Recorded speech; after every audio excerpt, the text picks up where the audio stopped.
In IELTS listening, multiple choice questions only seem easy. Actually, they're not. In this video, we'll discuss why and how you can deal with it.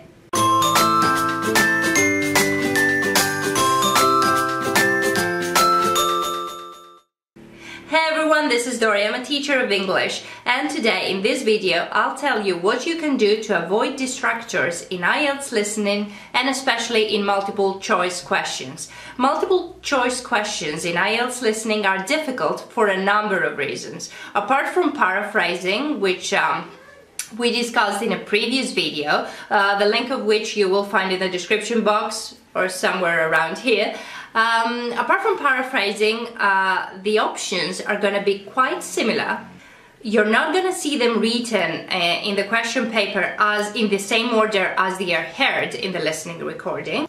All of the options are mentioned, and as if this wasn't enough, usually the answers to two questions are given very quickly, one after the other, which means you have to be very concentrated.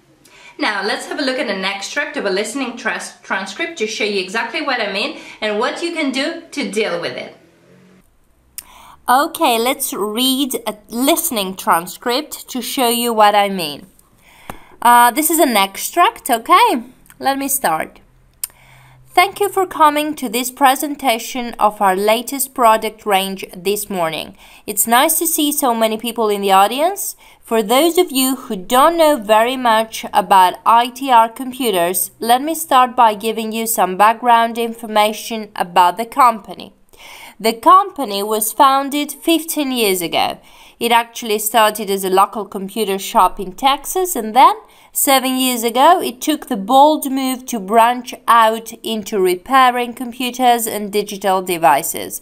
The company grew rapidly and has been offering its various and reliable services across the USA, including Hawaii and Alaska, for the last 5 years.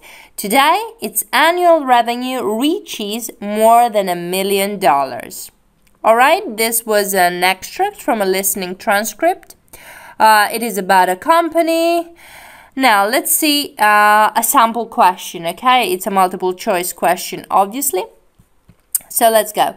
ITR Computers has been repairing computers for ABC.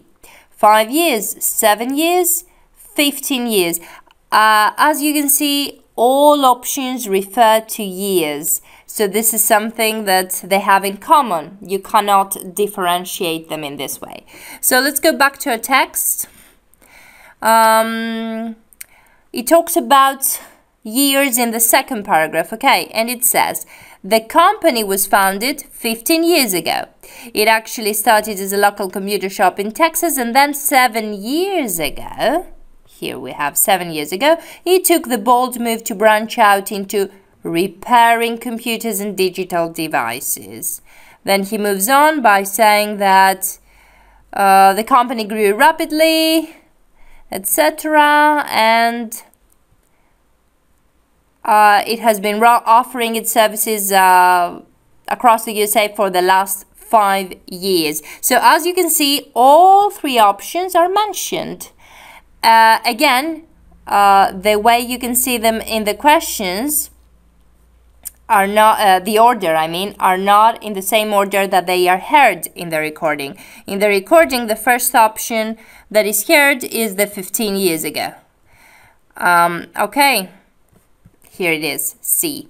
However, the 5 years, which is heard last, it's the first option here, okay? Now, what the question really asks you, for how long has it been repairing computers? And it's, I think, look, 7 years ago, it took the bold move to branch out into repairing computers. So the correct answer is B, 7 years. Of course, now that you can see the transcript, it's pretty easy to find the correct answer, but while you listen and you get all this information one after the other, it might not be that easy. Of course, this is an easy example to show you what they're doing. So these are all the distractors that you need to pay attention to in a multiple choice task. Okay, that's it for today. I really do hope it helped you. If it did, please do like and subscribe, and in the description box below you can find the links to useful other videos of mine or to social media links and my #1 recommendation for an online self-study IELTS course. Until next time, thank you very much for watching and good luck with your exam.